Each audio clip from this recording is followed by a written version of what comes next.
Ano yung, may direct, meron bang ano yan? Direction? Meron bang ano siya? 97.1 na nakakuha ng 48.7% audience share. Sa bawat pagsubok at tagumpay, tayo'y magkaagapay. Mga kapuso at kabarangay, maraming salamat sa inyong patuloy na pagtitiwala. Super Radio, DZBB, at Barangay LS 97.1, GMA Radio, solid number 1. Para hindi mahuli sa mga balita, sundan ang mga social media account ng Super Radio DZBB. Mag-subscribe sa aming YouTube channel at i-follow kami sa Facebook, TikTok at X. Hanapin lamang ang Super Radio DZBB para makita ang aming mga official social media account. Tutok na para sa mga balitang tama at totoo, mga kapuso. Sa na, meron ba ang call eh? Sige na, okay na. Hello, te. Hello. Oo nga, papunta na kami sa bahay. Oo, kasi nagtagal niya sumagot eh. Papunta na kami ng BIR eh. Tapos sakalang siya umikot kami. Papunta na ng bahay. Bakit eh? Kapuso nyo sa radyo. Walang hinihilingan, walang Dalawa dalawang gamit na telepono eh. Okay, alam ni ate yung isa kong number.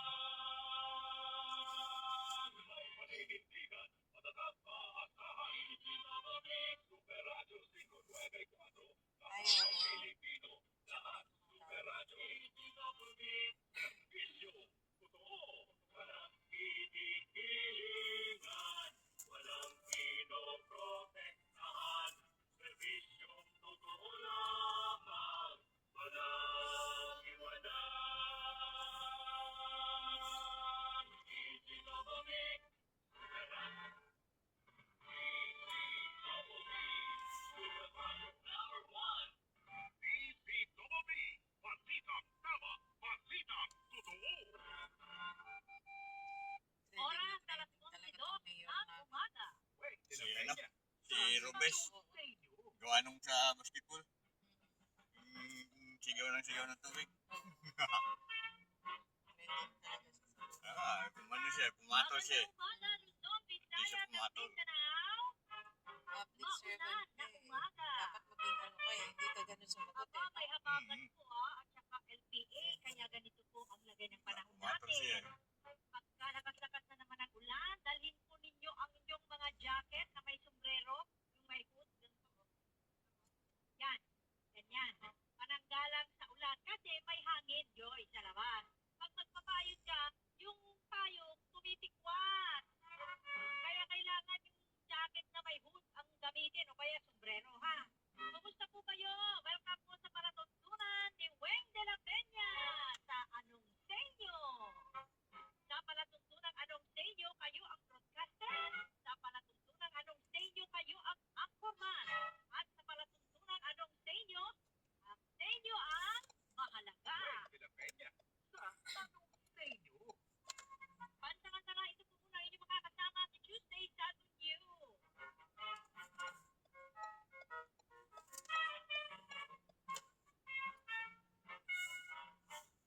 I-ready nyo na po ang inyong mga cellphone. Samahan nyo po kami para sa ating paksa ngayong araw na ito. Interesante ito, lalo na sa mga magulang at sa mga estudyante. Sali kayo ha. 0917-594-5941. 0917-594-5941. Ready na ba? Ready na bang cellphones nyo? O ito na, ang paksa natin ha. Ilang paaralan ang nagpatupad na ng polisiya para obligahin ang mga estudyante na gumamit lamang ng transparent bag. Kasunod ng mga karahasan sa paaralan. Transparent bag, di ba? Yung parang cellophane, ang dating, nakikita lahat ng laman ng bag nyo. Sa ganitong paraan ay madaling makita ang laman ng bag ng mga estudyante at matutukoy kung may dala silang armas na maaaring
Text Connect.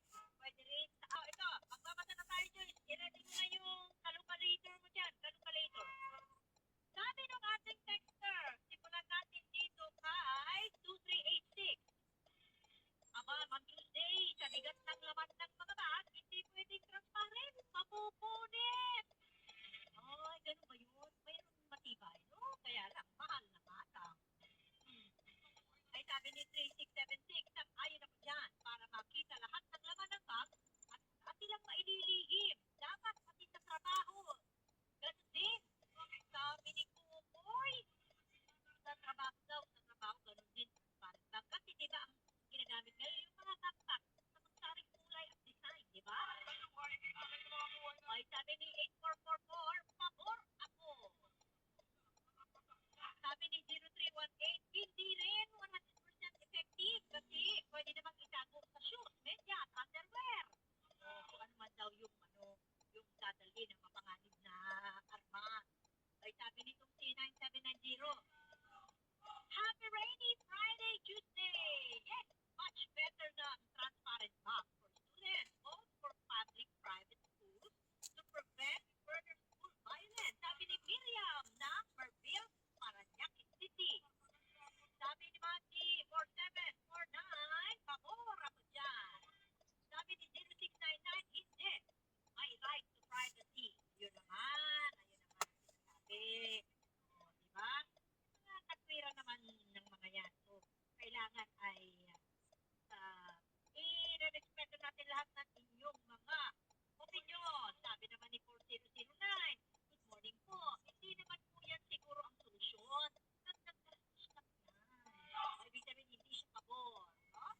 Hindi siya pabor. Sabi naman ni 9232, oo, for safety. Tapos na ako nagluto ng pinakbet. Nako naman, pakasarap naman yan.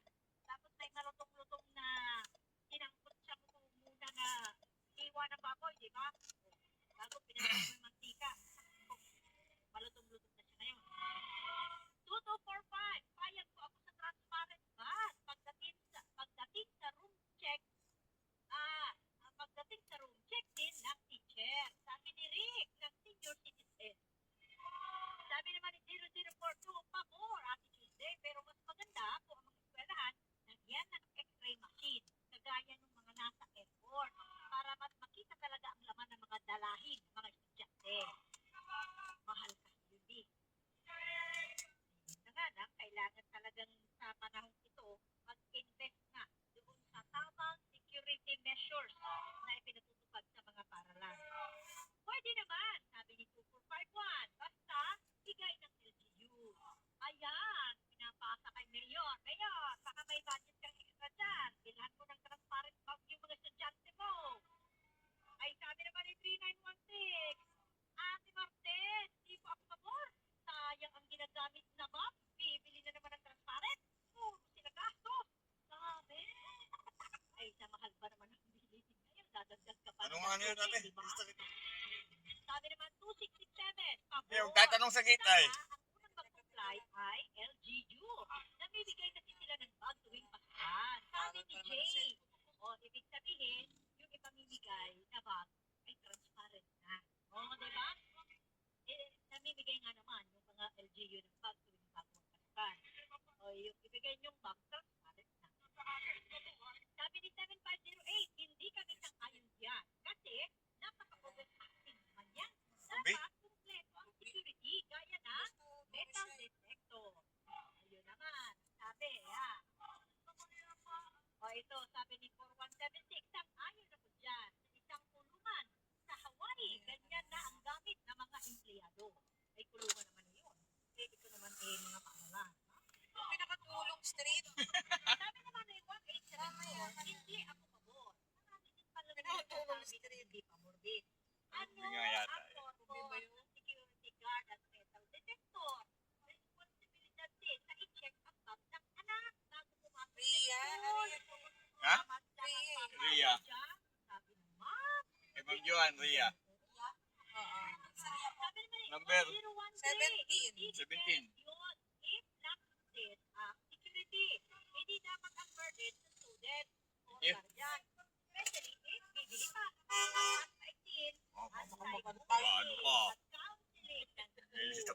gwardiya. Ayun naman. Hello. Nagkaswiran din naman yun. Sabi ni 0899, hindi hindi pa ko ako alam. pabor. I-text mo siya. Ayaw Ayaw naman ni mag-usap Andy eh. dito na Baita, Quezon City. I-text mo din ako. Ayan ha, ulitin natin. Pati nga ba, yung kay anong take Ina- mo, hapon kayo, hapon marami pa. Oo. O, Sige, yung yun mga na lang. pagpapatupad daw po, Bibili na lang ako. Ano ba kailangan mo sa akin yung makapal? sa mga Makapal, estudyante, manipis. bilang isa sa paraan ng pagsawata ng karahasan sa mga paaralan. Ano, para siyang stock, ano? Hindi siya stocking, ha? Sabi ni Parang 0510, hindi cycling, po. gano'n? Security matters should be with the school and LGU. May sumasagot na hindi naman. Kasi nagkakasirin lang talaga yan. Sabi ni 8973, Ah, sige, sige. dapat po, Bago ako bumili, papakita ko sa inyo. siya, dagdag higpit sa seguridad. Ah, sige na lang. Nasa Dapat daan. po, dagdag higpit sa seguridad. Oh, malakas ang ulan dyan sa atin? Medyo? Dama ka ng payo mo. Basahin natin. May itong practice nasa- kayo, wala? Ay, nawala. Oh, paano bukas? Ayan. Oops, nawawala yung Facebook natin. Sandali lang. O, hanapin mo muna. Ito na. Sabi ni Eduardo, ma'am, no need na yung transparent ba? Higpitan na lang ng mga gwardiya yung pag-iinspeksyon. Watching from Tokyo. Uy, Sige na, magandang palaman mo na umaga lang po sa mamaya. inyo dyan sa Tokyo, Japan. Sabi ni Enzo, hindi pabor. Walang logic ang batang gagawa ng krimen. Hindi mahina. Sige na. Ano to? Hindi mahina mag-isip. Ilalagay ba sa Tuloy madaling na po yan. makita? Remember, yun nangyari. Alam niya na mahuhuli siya kapag dumaan sa legal na daan. Kaya, hindi siya doon dumaan. Yun. Oo. Sige. Ano tawag nito? Padala nyo lang yung ano nyo ha, sagot nyo at magbabasa tayo ulit mamaya-maya ha. Yan ang unang bahagi ng ating Along sa inyo.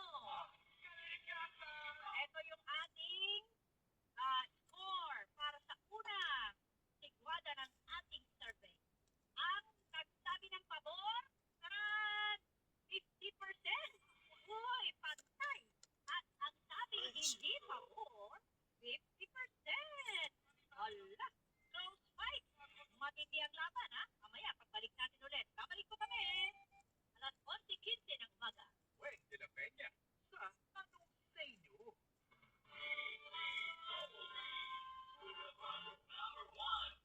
DZBB, Balitang Totoo. Yun o. Tulog sa natural na init sa pagmamahal. Kailangan express Nagloloko love po ako, kuya eh. Lagi ko pa tayo sa loob. Tinuturo ko lang naman. Saan tayo dumiretso? May tagusan ba dyan? Walang tagusan dyan. Wala. Loko ka lang eh. At walang kapantay. CMA Radio pa rin ang number 1 ng July. Ayon sa HCB Nielsen Media Research, number 1 sa AM station ang Super Radio DZBB 594 na nakakuha ng 55.3% audience share. Number 1 sa FM station ang Barangay MS 97.1 na nakakuha ng 48.7% audience share. Sa bawat pagsubok at tagumpay, tayo'y magkaagapay, mga kapuso at kabarangay. Maraming salamat sa inyong patuloy na pagtitiwala.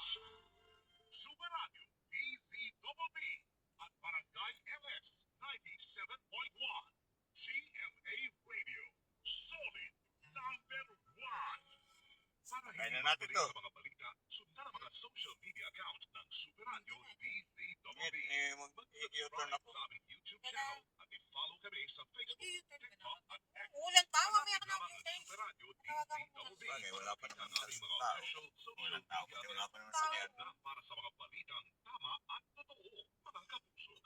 Wala pa naman sakyan. High quality